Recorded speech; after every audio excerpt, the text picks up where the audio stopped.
Hello, everyone. Welcome. Great to see you all here. And I have some dogs barking in the background, but hopefully you can't hear them. I may occasionally turn aside and tell them to be quiet. But um, yes, if you want to put where you're coming from into the chat, you can also put the temperature. It's a very cold day here in Maine, and the temperature I just looked up says it feels like -1. I was out earlier. It definitely did feel that way. But I know that our guests are tuning in from across the country, and all of you probably are too.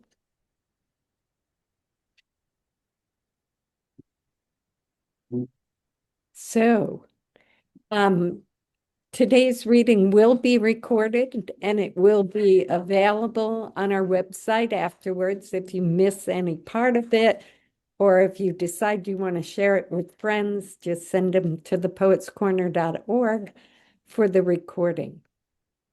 And I will start by saying a few words about coming events on the Poets Corner before I introduce our guests. Um, So I guess we could get started. The people will still be coming in, I think, but we have a good number of you. Wow, somebody's here from Malta. Wow, that's nice. And sunny California and Portland, Oregon, and PEI Canada so far gets the prize at feeling like -14 degrees. All right. Well. So a few words about the Poets Corner and what's coming up. First of all, I want to talk about the 2026 Camden Festival of Poetry. That will be from May 12th to 16th. It is in person here in Camden, Maine, but our keynote speaker and her craft talk will be available through the Poets Corner online if you can't make it to Camden in May. If you can, I recommend it. Our keynote this year is the poet and essayist Amy Nizuku Matato. And there's a podcast on the Camden Festival of Poetry.org website where I'm reading two of Amy's poems and talking about them. And I just feel so excited about having her here in Maine and reading her poetry that I think if you're not familiar with her, which I'm sure many of you are, you might want to listen to that podcast. Other things on the Poets Corner, we just introduced book reviews. The first book review is posted. You can look for a new one each month. And we're in the midst of our third biannual chapbook competition. And we have a submissions cap of 250, and I just saw number 196 come in this morning. So if you have a chapbook you're thinking of submitting, polish it up quickly and get it in. Our judge will be Amy Nizuku Matato, and the winner receives a $1,000 prize, publication by Toad Hall Editions, a reading in June on the Poets Corner, and 10 copies of the printed chapbook. The submissions close at our cap of 250. The winner and two honorable mentions will be announced at the Camden Festival on May 16th. Other events on Zoom. Mark Burrows, who many of you know from the Rilke readings and other Poets Corner events, will return this week on Thursday at 3 p.m. Eastern Time for a craft talk entitled The Outward Gaze, Rilke, Rodin, and the Conversation Between Poetry and Sculpture. Mark is an award-winning translator and scholar of Rilke, and you won't want to miss this talk. Also in March on our Sunday reading series, we'll feature Patty Crane, translator of the beautiful volume of poems by Tomas Tranströmer called Blue House. We're excited to spend an afternoon with Patty reading from the Blue House, as well as speaking about translation and how translation of work into other languages creates a connection between people across linguistic and cultural borders. So, and on Sunday, March 22nd, and this isn't posted yet on the website, but we'll have 3 Palestinian American poets in a program entitled Voices from the Diaspora. Zina Azam, Sarah Abu Rashid, and Dima Shehabi will all read from their work and be in conversation with our host, Mark Burrows. That's a lot. You don't have to remember any of that. Just visit our website and you'll see how to sign up for anything that interests you. So on to today's reading. This is one I've been particularly looking forward to.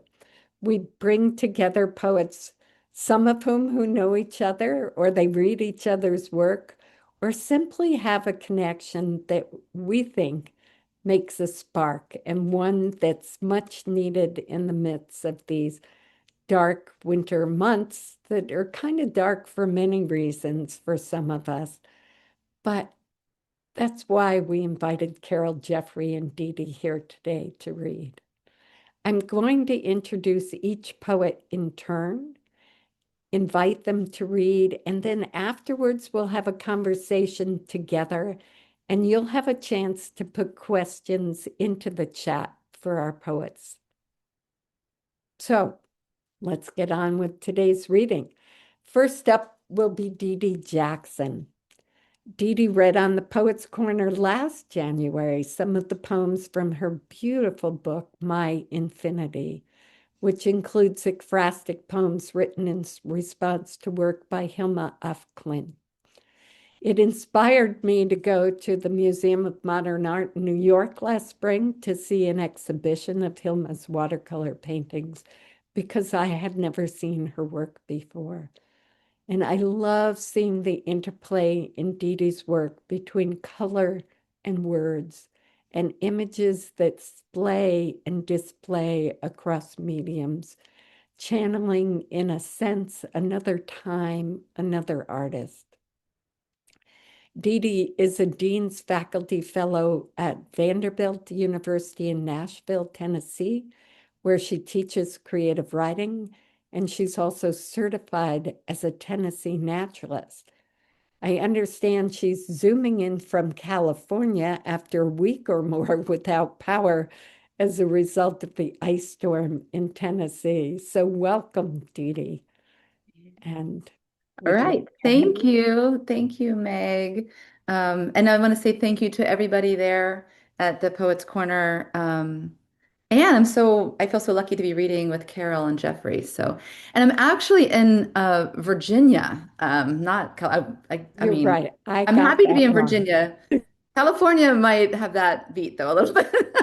So, but it's true. We were hit with that ice storm that came through and we lost our power for a week. Um, I now will never take electricity for granted ever again because I'll tell you, it got really cold. So today I'm going to read some poems that I've written in my book, My Infinity. They're basically poems that are in dialogue with, or actually speaking in the voice of the artist Hilma af Klint. And because they're poems in conversation with art, I thought it would be great to show the art. So I'm going to share my screen. So here's Hilma. And I'm hoping that is good. I have no idea really of knowing, but I'm hoping you can see it. That's Hilma. And she was a Swedish artist that was around, she was painting around the turn of the last century, so early 1900s. In 1906, she was participating in seances and she was part of the spiritualist movement. She lost a sister very young. And it was a time when things were that were previously unseen or we didn't know about, like DNA and X-rays and all these things. And the spiritualists were like, why not be able to talk to the dead? So she participated in that with four other women called De Femme. And she did believe that she reached these other spirits and they told her what to paint. And they wanted her to paint a temple. And the temple were these giant pieces of art. They instructed her on how to work. So I'll start off with that and then I might tell a little bit more about her story. So the first poem I'm going to read is automatic writing. So one of the processes along with seances, I guess is automatic writing. I don't do seances myself, but I am really interested in the idea of speaking to the dead. So this is an automatic writing, and this kind of helps set the scene.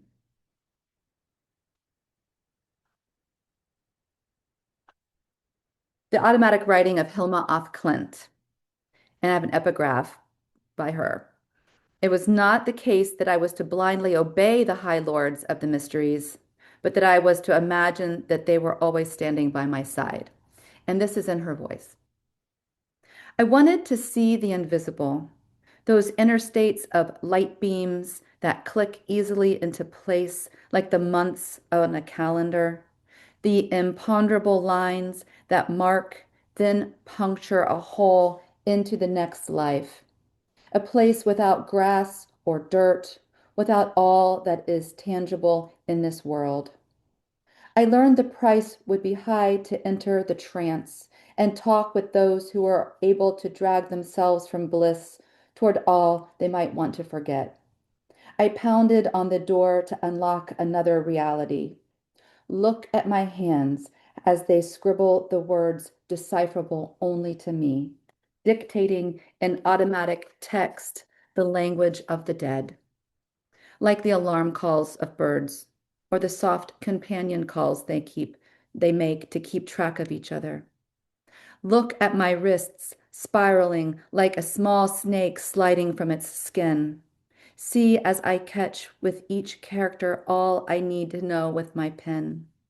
I'm another woman hungry and ruthless for knowledge. Listen to the four others of De Femme warn me of the dangers as they watch my rhythmic and repetitive marks fill notebook after notebook. My sister dead for over 2 decades, still a shadow on my wall at night. Notice there is always room at the seance for one of the high masters to request yet another spiral, another garden banded snail shell, a continual growth, the tail of the double helix forming the exact ladder rungs I will need to climb to finish my temple. So my favorite pieces of hers are called the 10 Largest. I think they're the best known. And I wrote a poem for each of them. There's 10 of them, and they're broken down into four periods. One's childhood, youth, adulthood, and old age. And today I'm going to read from childhood. These are giant. And I don't know if anyone was able to go to the exhibition at the Guggenheim. It was pre-COVID. I think it was around 2018. It was such an important show. The Guggenheim in New York had to extend the hours, they had to lengthen the days, they had to extend the exhibition because people were lined up around the building trying to go see this exhibition. So it really spoke to people. And I just fell in love with her work as well. And so when I'm writing these poems about her work, or I'd say in dialogue with her work, they're abstract. And she predates, by the way, Kandinsky, she predates Mondrian. Art history needs to write itself and claim our first abstract artist, which is by date, Hilma af Klint. So in writing, I'm engaging with her work, and so I'm pulling images, and you'll hear some of that. But this is a poem about my childhood, but in relationship to her work. So childhood, number two, and that's the title of her work. Wasn't the blue just endless? The sky, I mean, that carried the band of jays to the lake's edge, their clucks and whirs curling back upon their bodies like infinity itself, echoing off the water that sat as still as hammered steel, as the sun, like a head without a neck, spun across the sky, a giant orange claiming its inheritance of the firmament. To feel that escape, to run past the jasmine's white pinwheel and follow the border of chain link snaking its way to the water, careful for moccasins and gators, my body a horn electrified with all that was wild, untamed. I tossed stones the color of cinnamon and slate and watched the ripples multiply, overlap like the hundreds of faces I'd encounter as my future self.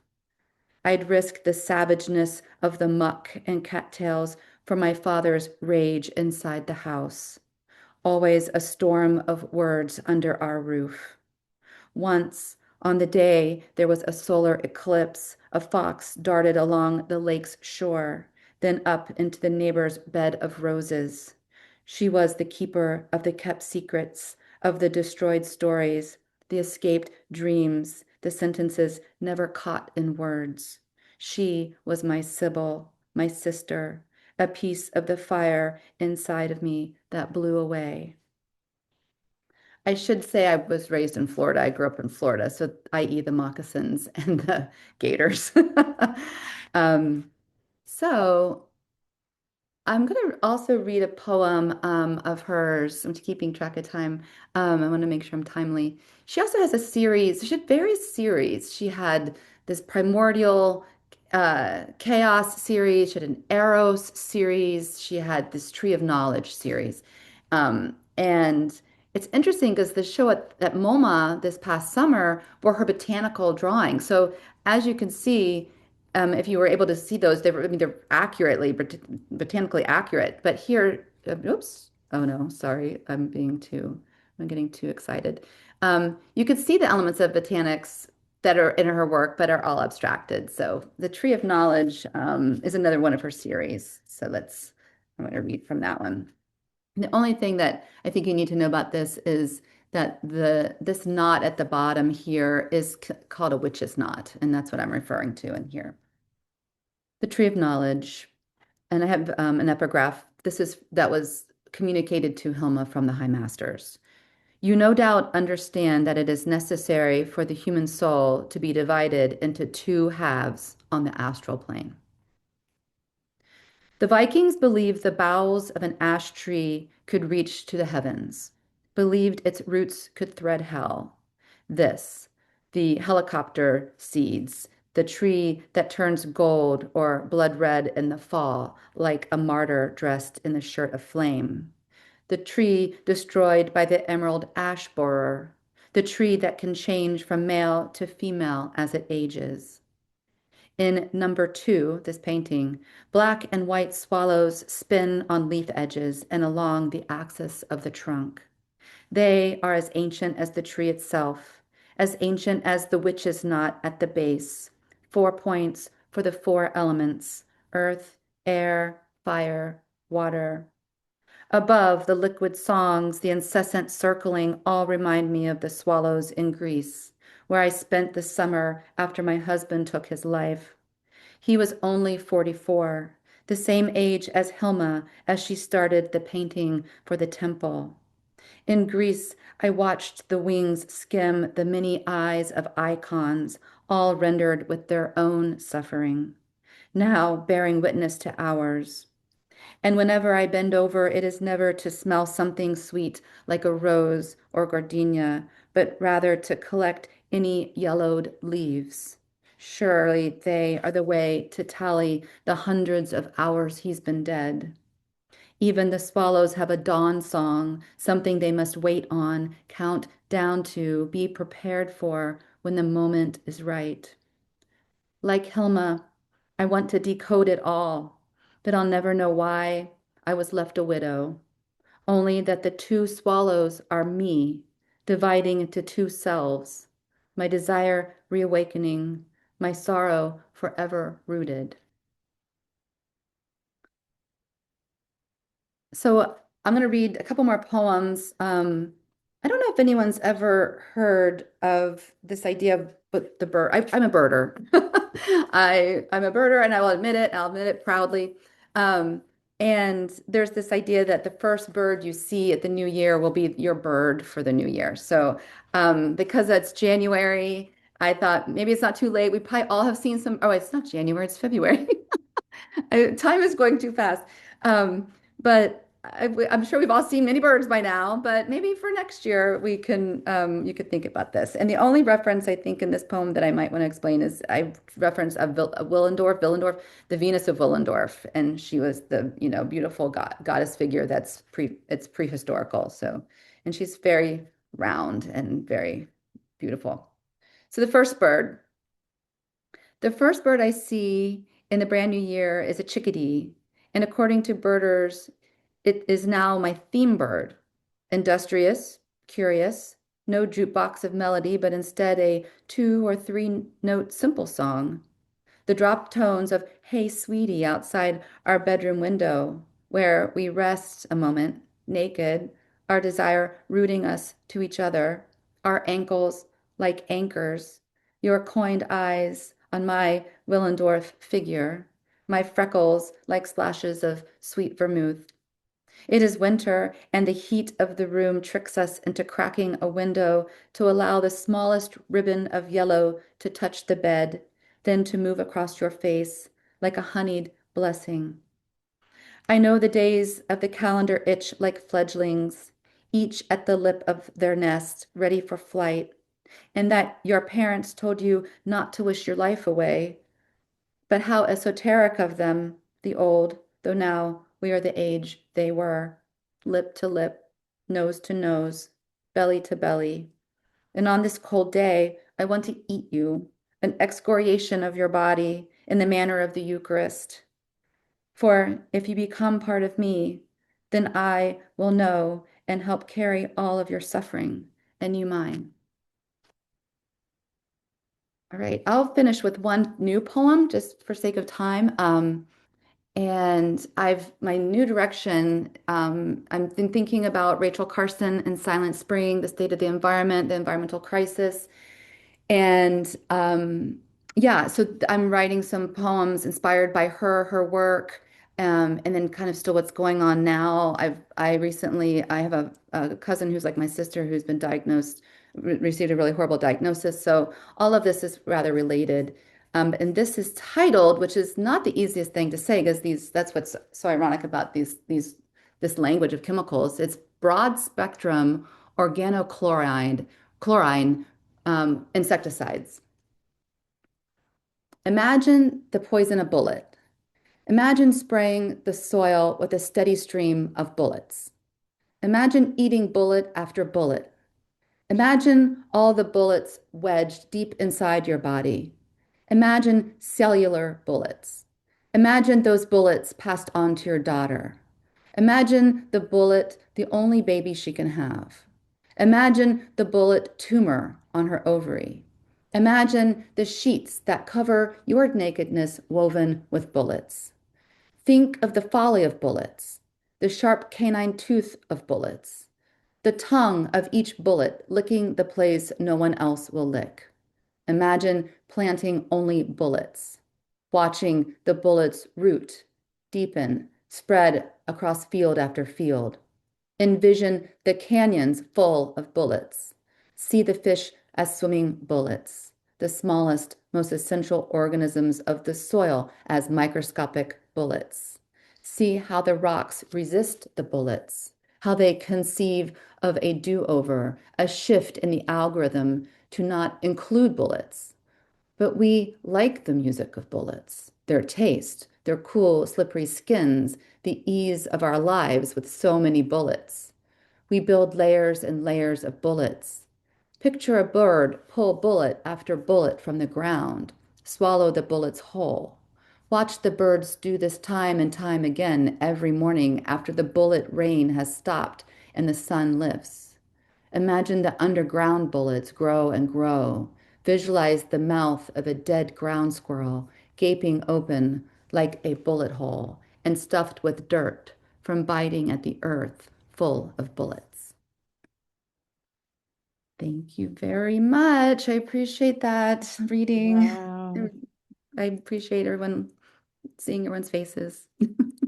Thanks. Beautiful, beautiful, Didi. And that last poem was so powerful. Yeah. Wow. Thank you. And I love seeing the paintings on the screen too. And I appreciate you sharing those as you read those poems as well. So next up will be Jeffrey Harrison. Jeff was introduced to me by a mutual friend, Bruce Willard, who runs a poetry series here in Midcoast, Maine, at the Blue Raven Gallery in Rockland. Jeff is the author of 7 books of poetry. He'll be reading from a recent book, Between Lakes, which was selected as a 2021 must-read book by the Massachusetts Center for the Book, as well as perhaps some newer poems from his next book of poetry, which is forthcoming from Four Wave Books in 2027. His poems have been described by Ed Hirsch as having a calm surface and a roiling undertow. And I really get why Ed wanted to say that after spending a lot of time with your work, Jeffrey. And Ed also calls you a true heir to Elizabeth Bishop, which is high praise.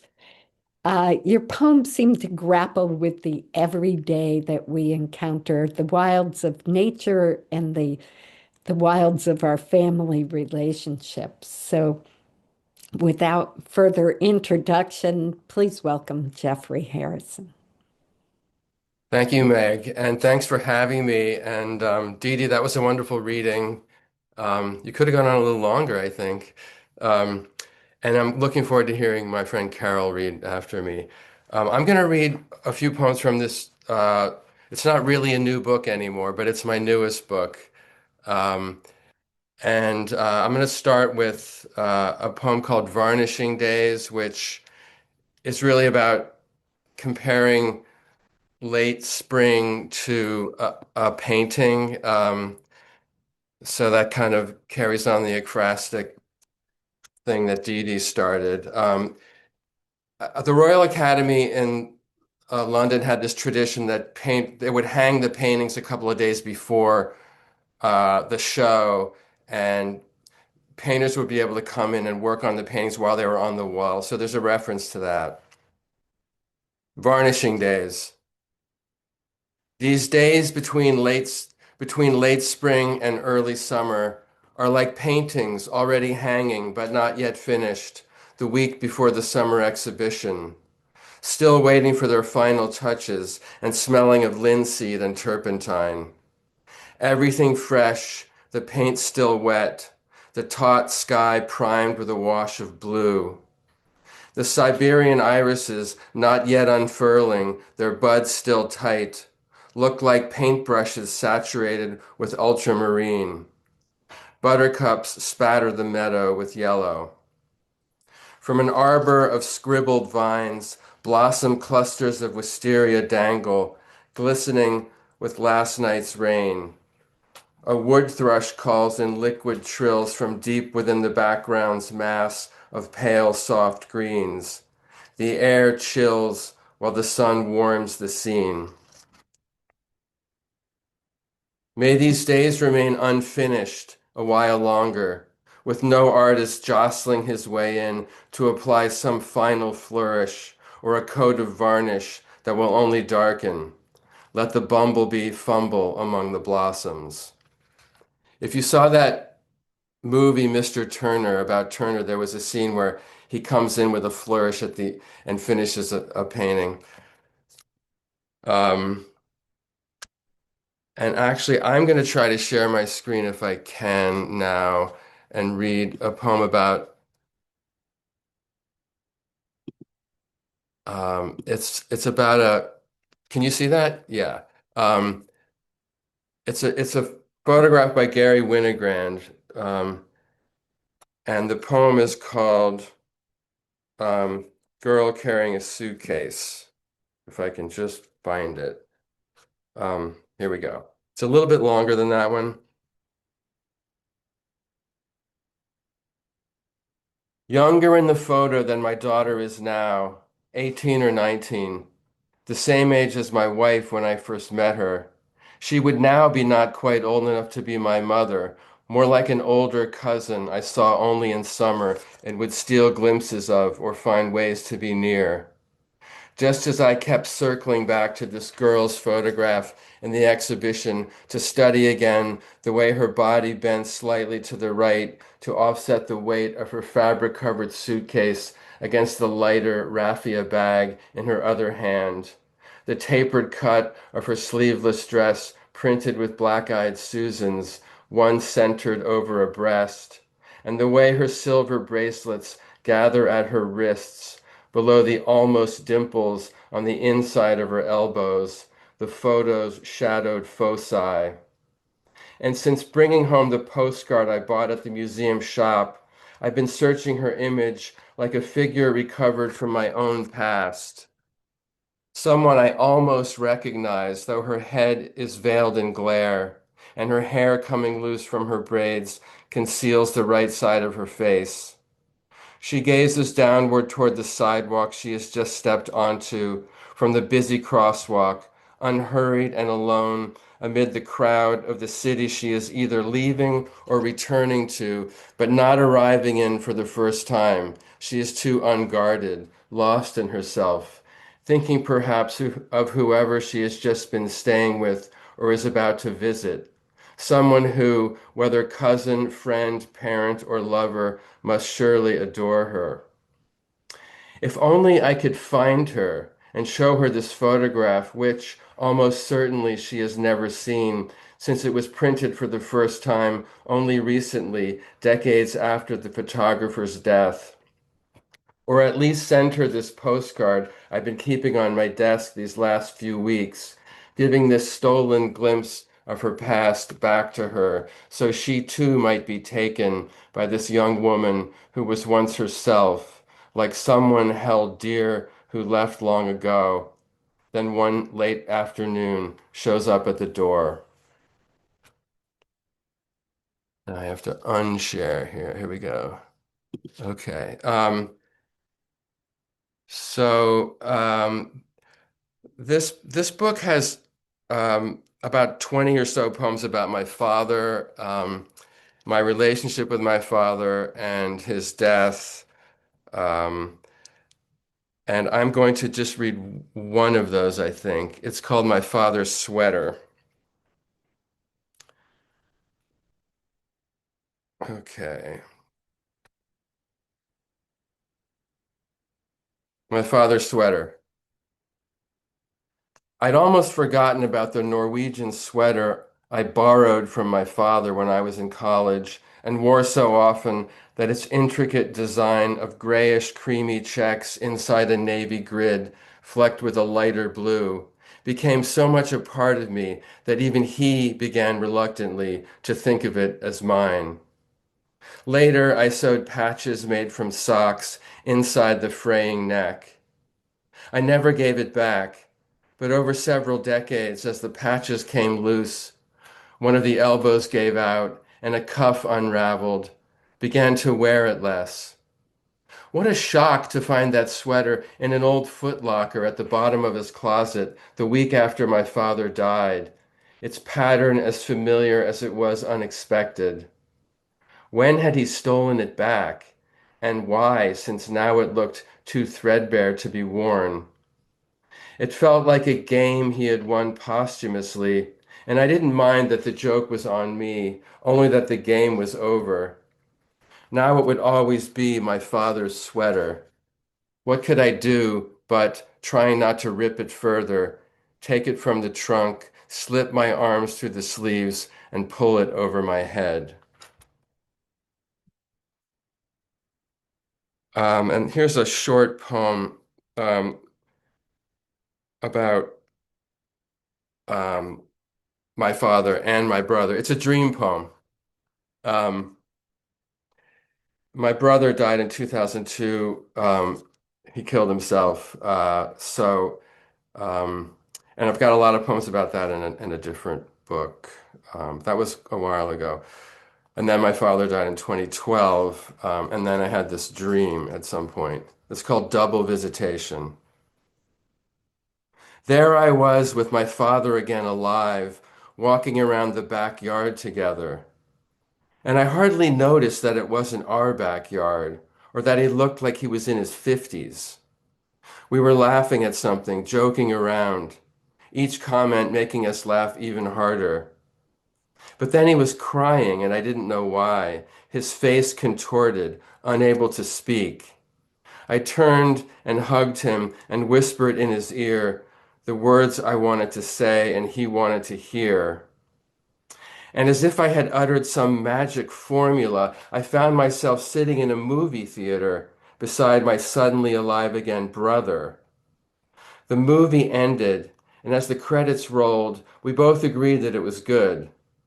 Then I said, "But I think I fell asleep for part of it," and started telling him the dream I'd had, how our father had visited from the dead, and what I'd done, and to show him, did again, whispering those same words to my brother. And I'm going to read another dream poem. It's newer. And it's very different. It's about sort of inspired by a dream about my college teacher, Kenneth Koch, the poet Kenneth Koch. It's called Amnesia. In my dream, someone mentioned Kenneth Koch's great poem, Amnesia. I don't remember that when I said, but suddenly, as though projected on the air, I could see the first few lines. I decided to go home and find the rest of the poem, but couldn't remember where home was. When I woke up, of course I was home, but I didn't remember those lines from the poem. And when I looked through Kenneth's books, I didn't find a poem called Amnesia, or even To Amnesia, one of his odes, which might have begun, "I'm sorry I forgot to write a poem about you until now."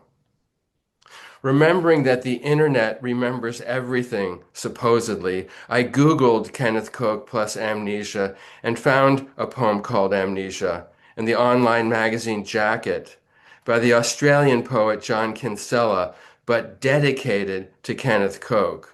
Weird. Was I still dreaming? No. I liked the poem, but couldn't help thinking it wasn't quite as much fun as Kenneth Koch's Amnesia would be. A poem that exists only in my dream and wherever dreams go when you wake up. A poem whose first few lines I briefly knew but can't retrieve, though I can picture him writing it in his headlong scrawl. And I won't forget that in my dream, someone, though I can't remember who, called it great, unforgettable.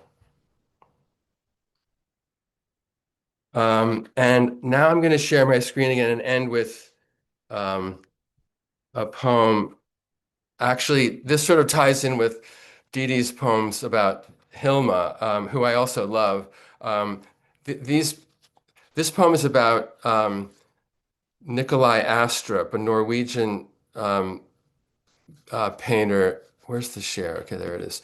And I'm going to show you a few of his paintings, just because the poem is not about one painting. It's about several, or him in general. This is actually a woodcut. It's kind of amazing. I mean, he must have used multiple. He did use multiple blocks. Um, so that's one, and then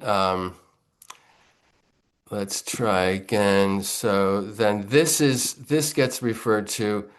Um,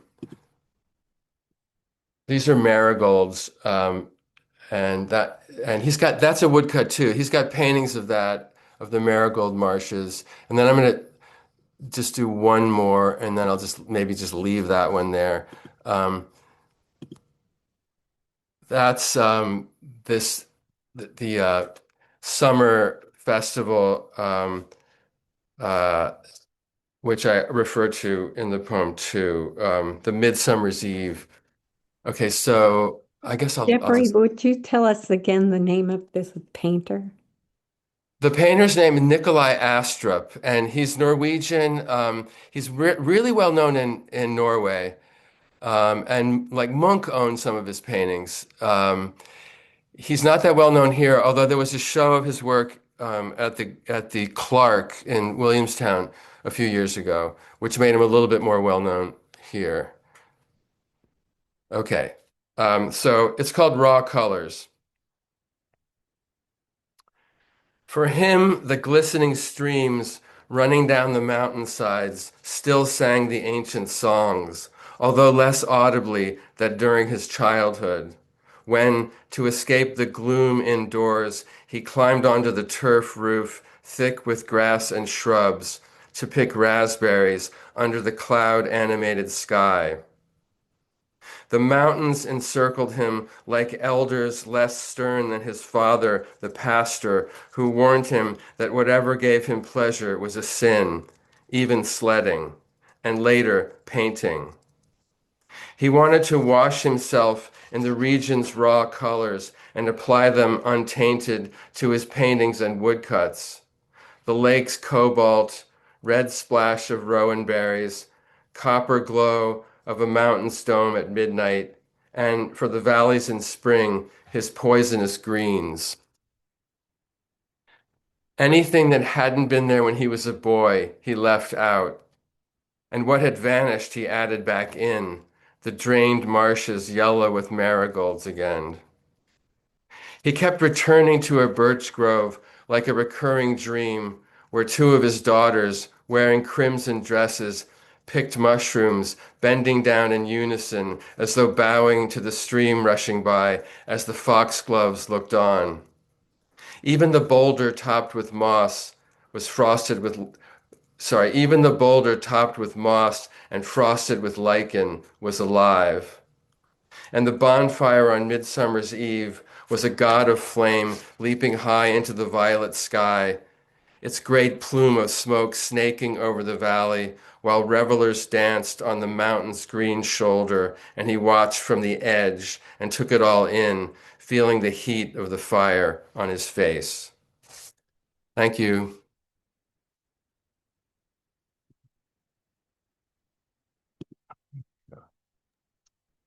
Jeffrey, those were wonderful poems. Thank you so much for sharing them. The ekphrastics and those very moving poems about your father and your brother. And dream poems, those were wonderful.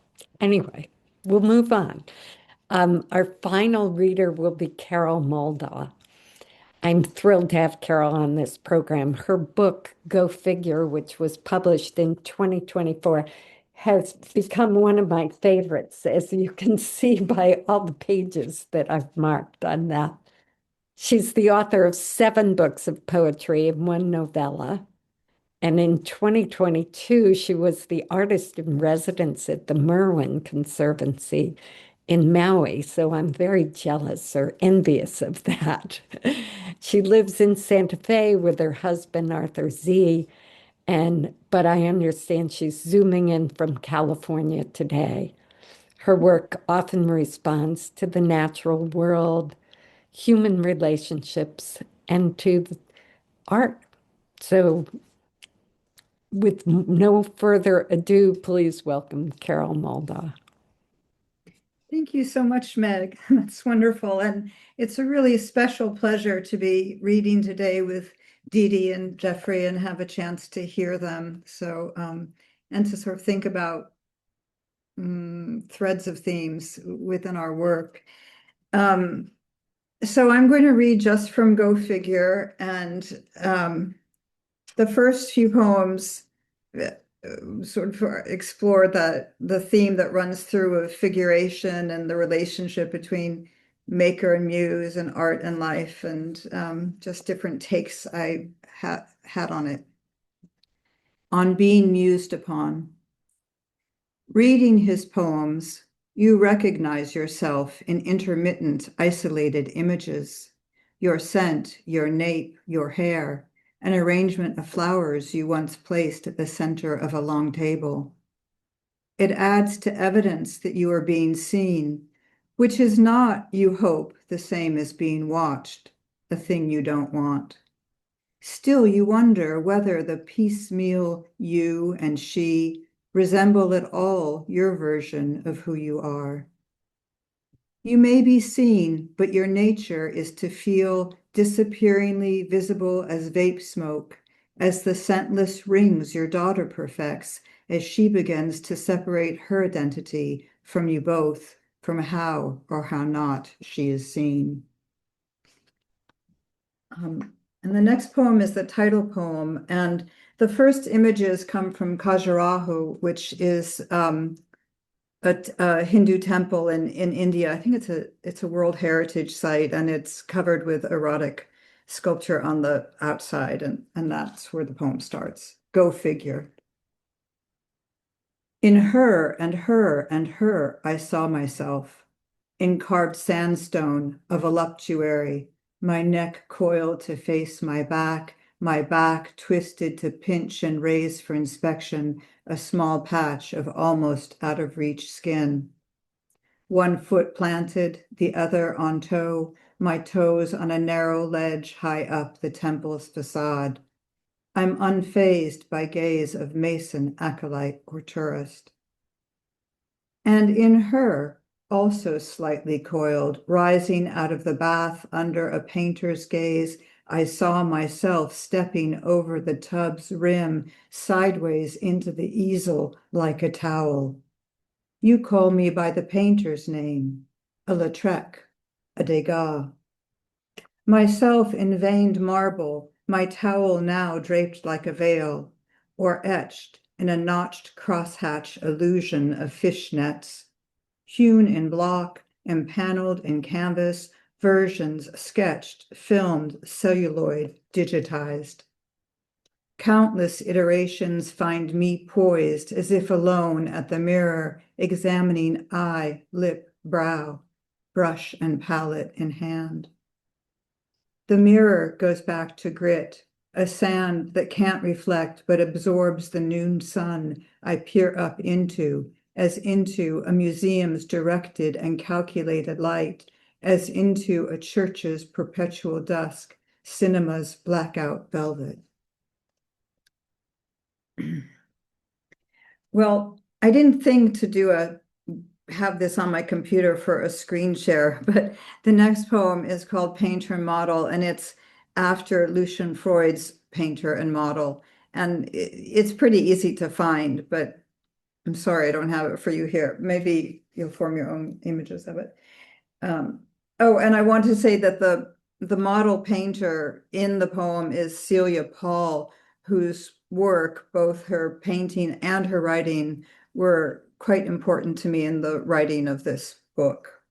There's another poem about her as well. Painter and Model 1. Because she paints barefoot, she's barefoot in his painting of her painting. Well, not painting, but modeling for him as the painter she is, and gazing toward her ostensible model, splayed nude on a battered brown leather Chesterfield. Well, not gazing. Her eyes, as he painted them, are downcast, the lids closed. If they were open, it seems by the bowing of her head that she'd be looking at the model's outthrust knee. Though what the viewer notices first and foremost is what the paintbrush idling between her clasped hands is angled toward, the model's resting uncut cock. Both her inner and his outer gaze are ambiguous, distanced, his attending somewhere beyond the painting he's in, perhaps focused on the back of the canvas being painted as he lies there, or on the fanatical painter, not her standing at his side, who he did, in fact, model for, but the one outside the frame, who positioned, checked, repositioned them both, on, just so, or beyond him, and in a reverie of the imagined future onto us, our scrutiny. Akimbo, one knee rests on the couch's pock-marked back, while the other extends over its edge, the weight of his heel on the floor, his curled toes pointing toward the same heap of squeezed out paint tubes and crisscrossing brushes that her right foot is on the periphery of, her toes pressing on a tube that's oozing olive green. To me, this, a bottom left center tangent made by the intersection of lines each set of toes invisibly extends, is the painting's not so secret heart. Her smock dress, used as her paint rag, is its own action painting. The cornered walls, a fresco's undercoat. And the last poem on this kind of theme, a little different, raccoons. On my way to water the strawberries at dusk, I gardened in those days. I saw a raccoon clasping the outdoor spigot like a sailor's wheel, using both paws that seemed more and more like hands as it kept twisting until water gushed out of the copper nozzle and it drank. I hadn't thought of it in years, not even after I saw another raccoon high-stepping the coyote fence midday with a limp foal overhanging its mouth. Such a singular sight. I had to tell you, and blurted it out as soon as I saw you, a piece of domestic gossip, like the first crocus or noisy neighbors. Common property, like so much in marriage. A small business, a friend calls it, down to the cooked books.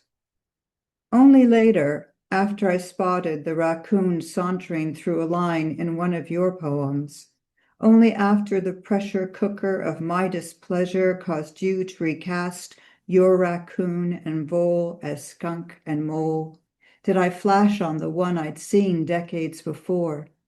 Its lack of furtiveness, the air it had of being within its rights, the way it took its time to retrace its steps to turn the water off, or did it amble on and let the water run? No copyright protects idle talk, you might have said, or the imaginarium of marriage knows no bounds. So this is actually the first poem in the book, called Visiting the River After Having Moved Away. The treads of my boot soles hard pack block print ideograms in river mud. Which will outlast which? The melancholy of returning here, or the pattern made from it?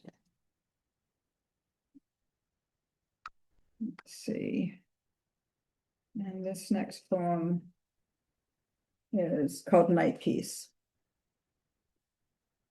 Disoriented after we moved, I'd stumble on the equally insomniac moon all hours of the night, rolling from window to window, inching north as it traveled west, and slowly deflating as if pinpricked by the burr of a star. No matter what shape it was in, directly overhead the moon eluded me until a skylight would narrowly capture its brilliance heading for the drive. From our new entry's glass panels, I'd watch my old pellucid friend glide across the canyon and gild the Jemez before it sank like a coin in a slot, leaving me to find my way by feel to my side of our newly unfamiliar bed. Let's see, this is called Shoebox. Busy little monkey mind at work while I watch the dance of willow leaves outside our window and remember other bedrooms, the way I recall past lives' vague but plausible camouflage. One year, beneath a crackle-printed comforter, I fret about the future.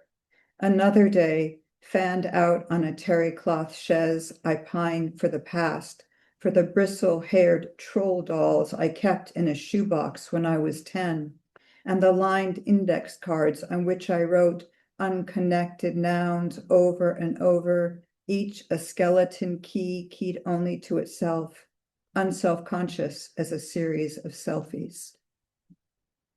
It's just for fun. I'm going to read two more poems. This is arthritis, and there's a handful of poems about and to my mother in this book, and I'm just going to read one, arthritis. Save your hands, my mother says, seeing me untwist a jar's tight cap, just the way she used to tell me not to let boys fool around or feel my breasts.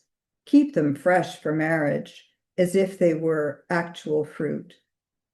I scoffed to think they could bruise, scuff, soften, rot, wither. I look down now at my knuckly thumbs, my index finger permanently askew in the same classic crook as hers, called a swan neck, as if snapped. It's that pronounced. Even as I type, wondering how long I'll be able to, each joint in my left hand needing to be hoisted, prodded into place, one knuckle like a clock style clicking as it's turned to open, bend, or unbend. I balk at the idea that we can overuse ourselves, must parcel out and pace our energies so as not to run out of any necessary component while still alive. The definition of necessary, necessarily suffering change over time. The only certainty is uncertainty I thought I knew, so ignored whatever she said about boys and sex, her version of a story, never mine. It made me laugh, the way she made up traditions, that we didn't kiss boys until a certain age, we didn't fool around. What we? What part of me was she? No part I could put my finger on. How odd then, one day, to find her half napping in her room, talking first to herself and then to me about a boy she used to know, her friend's brother, who she kissed, she said, just because he wanted her to. Now, why would I do that, she mused, distraught anew and so freshly stung by the self-betrayal. I reached across the gulf my father left to her side of their bed and stroked my future hand. And this last poem is called Richter Scale.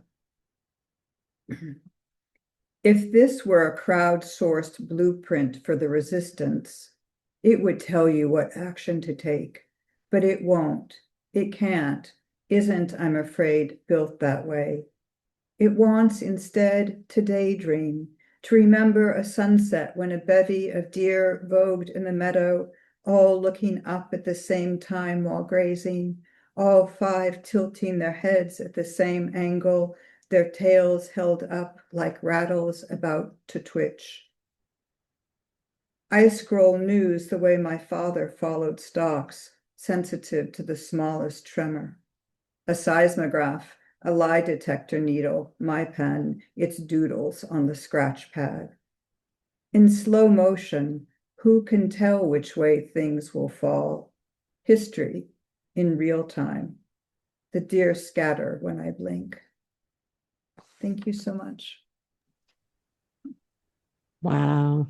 Thank you, Carol. And thank you to all of you. Such wonderful poems to bring into our days. So right now we're gonna spotlight all four of us and have a bit of conversation. And if you have questions, go right ahead and put them in the chat. I'll try to scan the chat a bit and present them as we have an opportunity. And then when we wrap up by 5:30, before 5:30, we'll have a chance to have each of you read one last poem.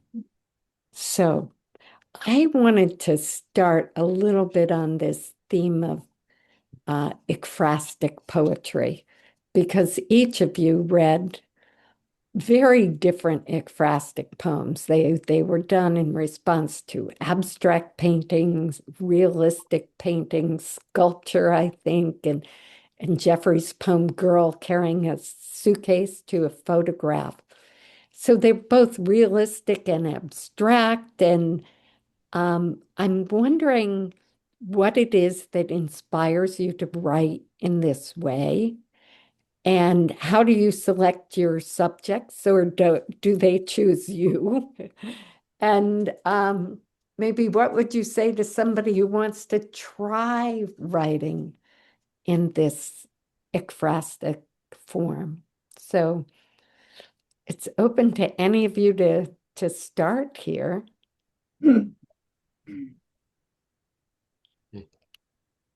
I feel like You should have named one of us. I yeah. should have. Go ahead, Didi. Okay. I'm trying to also, so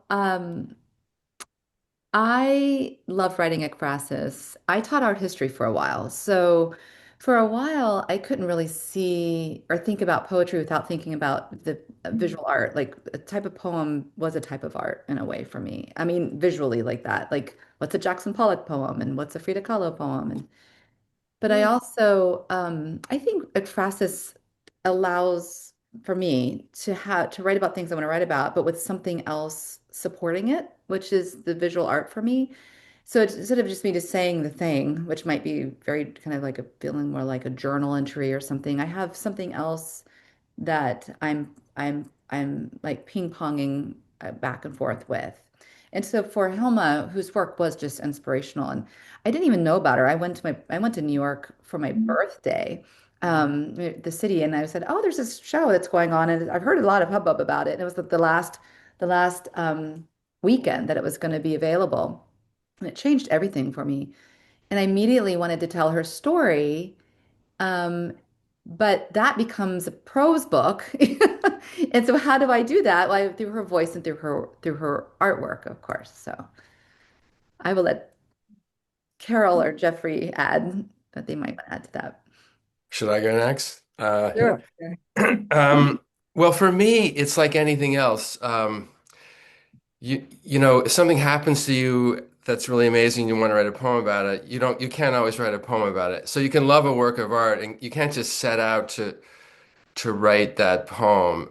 It might not happen, but it's like anything else. So certain works of art will sort of click, or I'll think of a way in, or usually with an ekphrastic poem, it doesn't work unless I think of some other element, or whether that other element just comes to me. Like in the one about Gary Winogrand, it's about how it related to my life in a certain way, and sort of wanting to then wanting to get in touch with the person in the photograph. And then I guess the one about Nikolai Astrup's a little different, but there were certain things in his biography that really spoke to me, stuff about his father, and also he's just so vivid. And I'm a very visual person. Some of my poems are pretty descriptive. So that's kind of how that one happened. But you just don't know. Um, I don't really give myself assignments. I mean, yeah, I'm not one of those people who can write from a prompt. So, um, yeah. Yeah, I think like probably like both of you, but Jeffrey mentioned specifically, I'm I feel very visual and I really like to use words visually. You know, I like to paint with words, I guess, among other things. And so it seems natural to think about writing about art so descriptive. It's almost like writing about nature. But I think it's not, that there has to be a way in, like a meeting of obsessions uh, for it to work. And I certainly don't. I feel that obsessions kind of choose you. So that's how, I wrote a long poem about the lightning field, and I was, obsessed with its geometry and the bare landscape and the bare poles and then with in this book, one of the obsessions that I had was the the relationship as a woman between being a maker and being a muse and being, looking at art of women as a woman and that kind of bifurcation of of I guess, associating myself with both the painter who painted and the model or the muse who, is being portrayed. And I found that a very compelling set of things, as I said, and Celia Paul was an aspect of my thinking about that. So there's the descriptive aspect, but then there's also other ways that art speaks to you, or at the moment. Um, That's a layered complexity. It's like looking into a mirror and reflecting the mirror. Um, that's interesting. I also wanted to ask you about you've each write about nature or the natural world. Jeffrey, I don't think you read any of those beautiful poems in Between Lakes, this time, like The Light in the Marsh Grass or whatever, but and also the ways in which it's changing. And your poem, Didi, about the bullets and the toxins. And so I'm wondering what draws you in to write about the natural world, and if you feel like poetry can make a difference in what's happening there. mm, I know sometimes I wonder, I'm like, I feel like I'm in this box, like, this little box that I'm in right now, like echo chamber poetry, but I Mm. do feel like it makes a difference.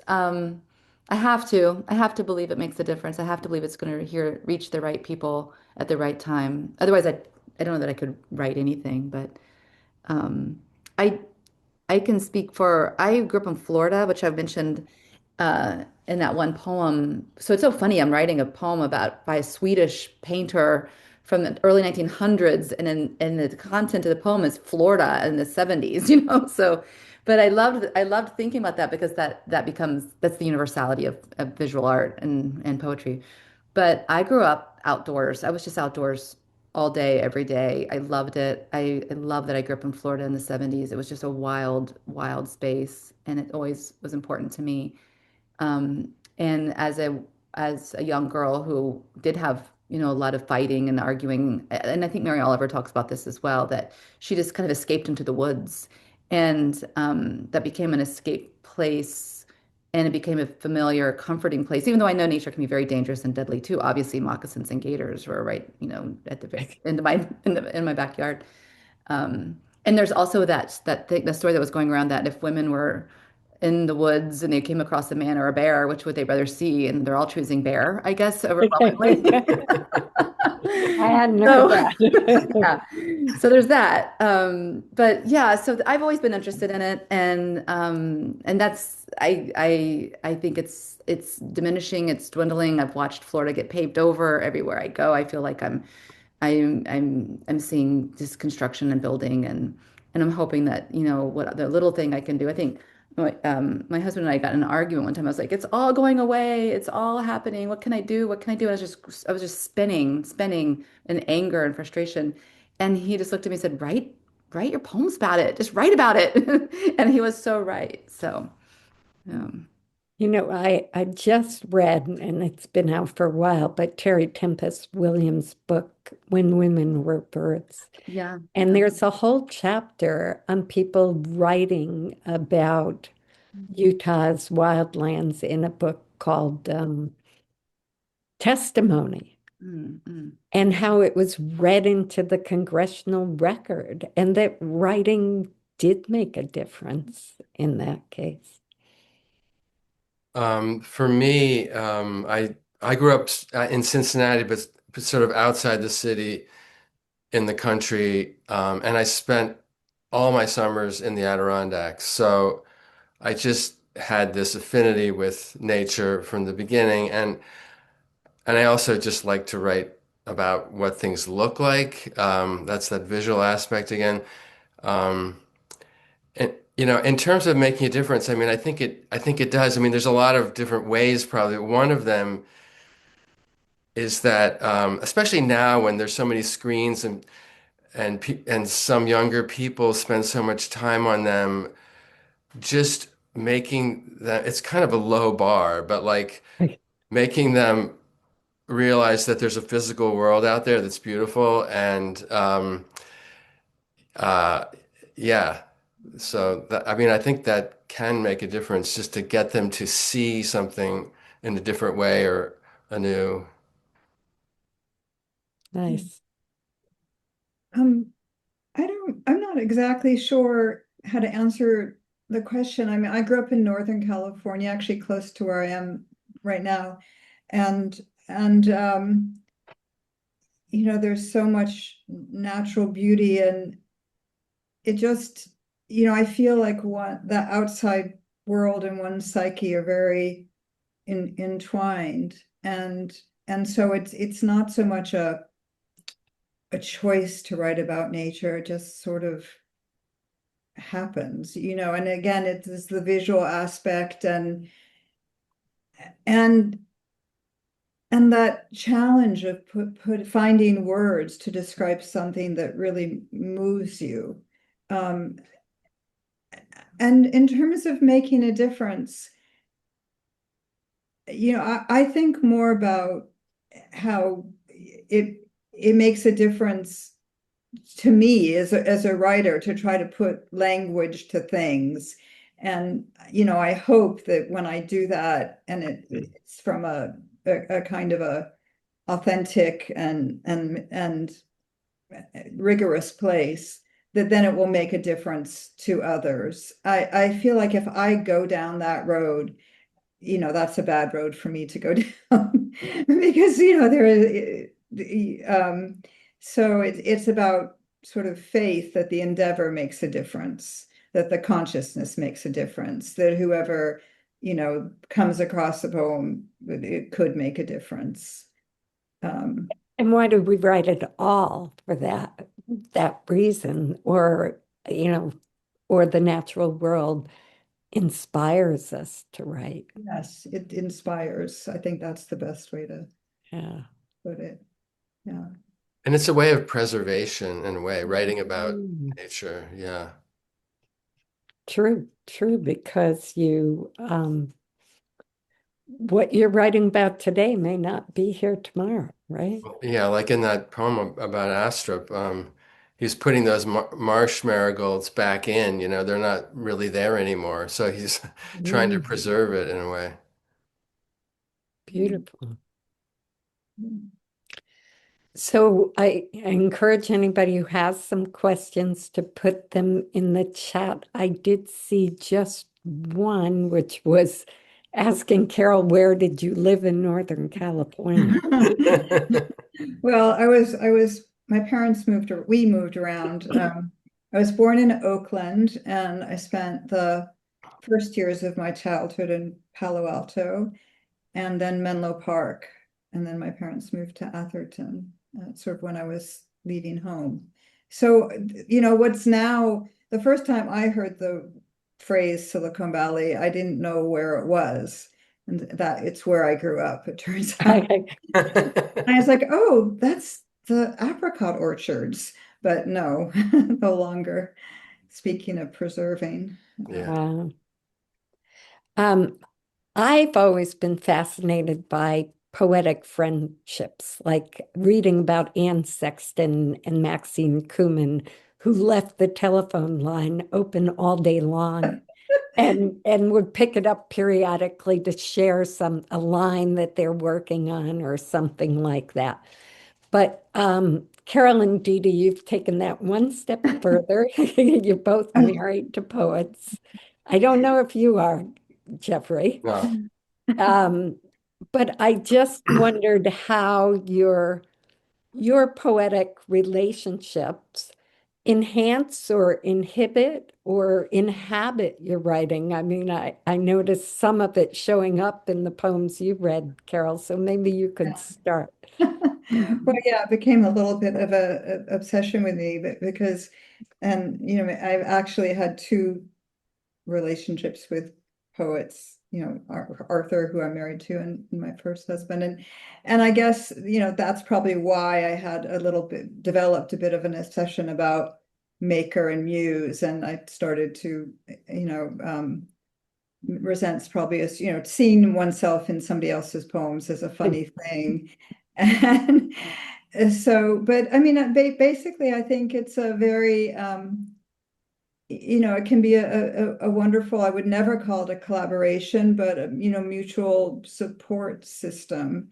I've wondered, how did I end up spending my whole adult life with male poets? And I think it really comes down to that what I care most about myself is my writing poetry, and really poets are the only other people who care that much about that. So, it's sort of comforting to say no, that that's part of why somebody loves you, basically. So I think it's complicated to be in the same field. Can be complicated, and it can be immensely rewarding. I see that Major just wrote something. Oh, did he? Okay. He So wants to I don't know comment, if that's the beginning of an answer. Yeah, I sensed a bit of protectiveness in that poem about the raccoons, right? Are Well, they in my poem or are they in your poem, right? well, the funny thing about that, and I don't say it before the poem because it spoils it, is that after I wrote that poem, Arthur changed them back to raccoon, and his final twist. Oh, that's great. That's So great. yeah, I'd say it's intricate. It's an intricate dance. Yeah. Yeah, I can relate. I can relate to that. There's been moments where Major and I have jokingly said, okay, well, we've seen something, and they were like, okay, who's going to get to it first? Who's going to write about it first? We kind of let it go to, I guess, whoever kind of gets to it, gets to something first. Although I don't think we really kind of, I mean, if we both wanted to write about raccoons, we could both easily write about it, about raccoons. It just happens to be an anecdote. Yeah. Yeah, I agree with everything you said, Carol. It being in a relationship with another poet allows you're with somebody who understands that you are and that you have an interiority, that you need time away, that you need that quiet space, time, place that is, I mean, true for any writer, really, but and that we have a particular way of we see the world, and that we want to communicate about the world and talk about the world, so it's nice to have that. And yeah, I think we get to have conversations all the time about the thing that we love most. And Right. that's exciting. Um, Yeah. Do you, Jeffrey, have someone, a good friend or somebody who's your first reader or somebody that Well, you feel you share that with, that well, passion? I have two or three people who I show almost everything to, and they show almost everything to me, and one of them is actually Carol. Oh, So, so yeah, we met in, I don't know, maybe 2003 or four at Stone Coast. We were both teaching. 2000, something like that, maybe a tiny bit later. Yeah. Yeah, okay. And then we even taught a class together once. Uh, yeah, so and then I think our poems are different enough from each other, and um, also, but there's an overlap. They're enough alike. They're just so that we can actually help each other in productive ways, and it's been really great. It's been wonderful. Yeah. Yeah, I agree. Yeah. Didi, there's a question for you here in the chat that asking, what do your Vanderbilt students want to write about? Do they seem anxious about current events? oh wow, that's a really interesting question. I feel like they're really writing about all kinds of things. The student I'm working with right now is writing about um, interracial, interreligious, I'm not sure if that's the right even phrasing, marriage of her parents and what that means, and growing up in the South, um, and some other aspects of that about the split self, what that means to have a kind of a split self to the self. Other student who is writing about this Bosnian Serbian war and her father who experienced that, and so that's some really heavy, deep poetry, gorgeous poetry. Um, yeah, so I feel one's writing about the colonization of Hawaii. I mean, they're just really Wow. it's very broad and beautiful and gorgeous. Are they? I think they're as anxious about current events as all young people are, just I mean, I just was with my son who is so far away from the poetry world, it's not even funny, but he too is very anxious about current events. So, um, yeah, so yes, I would say they are anxious about that as many of us are. But yeah, they're just really wonderful students. I mean, both the graduate students and the undergraduate students. Yeah. And I'm looking at Major's comment in here, and maybe that's in response to the discussion we were having about the natural world and what's happening. But he said, I'm thinking of audience beyond the present. Mm. And he also wrote, could you speak to the distance between the reader and the poem? Ah, Conscious of the making of the poem, or inhabit some faith in its ability to reach its audience? great. I didn't see that question. So, I don't see any, I don't have the questions up. so I think faith is you know, whatever, however you, uh, faith or belief is a really important aspect of writing. I mean, you have to believe that you can create something out of a very inchoate vision, something in words that you can't even put into words yet.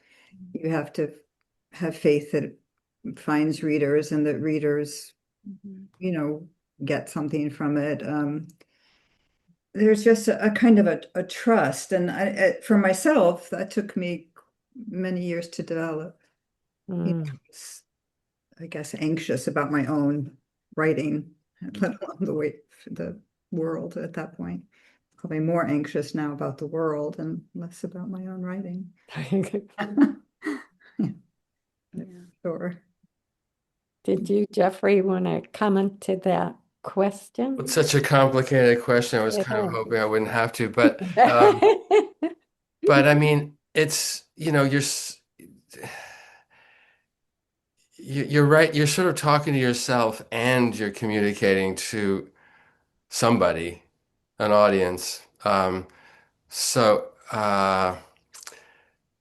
I guess it's kind of like a balancing act between those things. I mean, I'm not really consciously thinking of readers while I'm writing, but in the back of my head, I must be, because I believe in clarity, for instance. So if so Mm. that means I want people to understand what I'm writing. Yeah, but reaching the audience is not always the actual audience is not always Mhm. that easy. I mean, you do feel. I mean, being a poet is somewhat lonely at times. So yeah. Well, we're getting a few more questions into the chat, but I want to leave time for each of you because I like to leave or end with poetry in our ears. So I want to leave time for each of you to read one final poem. So um, I think I'll just ask this one last question. How do you avoid the pitfall of romanticizing nature, making it too precious? My poem I'm going to read last will answer that question. All So, right. so I maybe we love don't it. have to. Yeah. That Well, is I a don't. fabulous. I mean, it's the one I was going to read, and that's funny because I was like, oh, what will I read last? And this one is one it's funny. It's a funny story and a sad story at the same time. I know over the pitfall of romanticizing nature. I tend to my first book was about losing my second husband to suicide, and so I tend to be drawn in the natural world to the that dichotomy of life and death, like just life and death, and how easily and how death is with us always, and how that's just a fact of life. And so I tend to look for that. So okay, I'm going to read Yes, please um, do. a poem Perfect. called The Squirrel. So you might know where this is kind of going. We had a squirrel get into our house in Vermont and made a home in the house and made a nest. Last spring had babies. One of the babies we had to rescue because it fell down between a wall and it was just crying out. We rescued it. But it became a huge, long process, and it took almost a year to get the squirrel out because I didn't want to trap it because if we trapped it, it was going to die. Anyway, there's a more buildup than you probably need for this, but that's a little, it's a little interesting background. So the squirrel who has lived in our walls since spring constructed a small colony. The cavities of sheetrock and pine, metal and masonry became a maze in which she could hunker down for the winter, give birth in the spring. The men who came to clean her out tossed facts like bullets into the air, generations, pheromones, fire. Still, her chatter glowed at midnight as she coiled around the others who also knew the holes that, like doors, led to this exile from the forest. Their tails sparking with warmth, the verdigris sink pipes, her new flora, the kitchen light, her new moon. And who could blame a creature seeking ease and warmth? But she and her kin have chewed our wires down to thin tendons and have gnawed our beams until they look like broken bones. Sadly, she must go. And although I would rather wait until warmer weather, we can't risk it. So it is her or us. How many times will life boil down to this? The men will mount a one-way door for them all to exit. It is snowing already, and the tangerine sun lifts barely above the mountain peaks.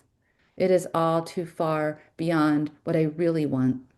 Her supple body will look to make a new nest in the bare trees, and I'll imagine her winter coat to be warm enough. Wow, thank you. Thank you. I still worry about the squirrel. I get it. So sorry, but I don't know. Jeffrey, you want to go next? Well, since you mentioned that marsh grass poem, maybe I'll read that.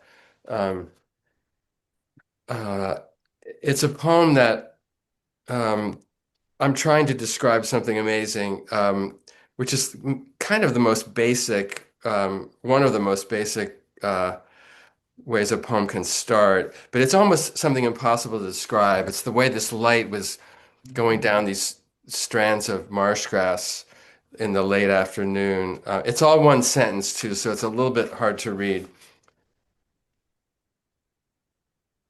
The light in the marsh grass was alive, small creatures aglow and crawling one after the other down each tall green blade, thousands of them bending at all angles along the quaggy edge of the salt marsh cove the three of us had paddled our kayaks into. Luminous bits of green gold sliding down the myriad stalks, but inside them, as if the marsh were sucking down the warm light through innumerable living straws, drop after drop, in a wavering, steady, mesmerizing rhythm. And for once, no explanation we could think of. That unseen ripples on the cove's mirrory stillness focused the late sunlight in eely ribbons that scrolled down the blades of Spartina, could diminish the marvel we had chanced upon. And we gave up trying to explain it, gave ourselves to it, as if we had ingested some hallucinogen that opened our eyes to what was there all along, but had gone unnoticed, each of us in our own pod of selfhood, floating on the fetid primordial cove, now held together in odd suspension by these grasses aswarm with lights that also float in waves through us, wanting it not to stop, asking ourselves why we'd never seen what had been going on for eons, asking how we could keep it, knowing we could not. Beautiful. Thank you. And Carol. Well, I think because I am in Palo Alto right now, I'll read a poem called Northern California. Bulbous ropes of kelp the tide stranded, sandstone sea break cliffs, eucalyptus groves, a hammock strung between redwoods. Up scuffing dust with the pointy tips of my riding boots, walking down to the barn at camp, the Montecito Sequoia Camp for Girls. Lifting the tent lifting the canvas flap and leaning out of the top bunk in my flannel nightgown to whiff cold air and be dazed by stars. Shiny saw-toothed leaves of the live oaks scattered through hills tawny with foxtails. Camellia bushes, oleander, bougainvillea. A bluff of salt-pocked Monterey cypresses twisted in the same configuration, like 50s teens, the boys with wind-blown ducktail flat tops. No sooner had I finally let on to myself that this was my psyche's landscape than it burst into hellish, unquenchable flames. Well, Thank you. I love that we ended up in the natural world. And I just want to thank you all for such a warm afternoon of poetry in the midst of what, at least here in Maine, is a very cold winter day. You've warmed it up for me, and I think hopefully for all of the wonderful people that have come to listen this afternoon. So thank you. Thank you. Thanks for having us. oh, Pleasure. thank you, thank you. It's good to see everybody too. Yeah, it is fun to see everybody. And what a nice, connection between your work and all very different in different ways, as you said, Jeffrey, between you and Carol. But I loved seeing those threads that you picked up and wove together this afternoon.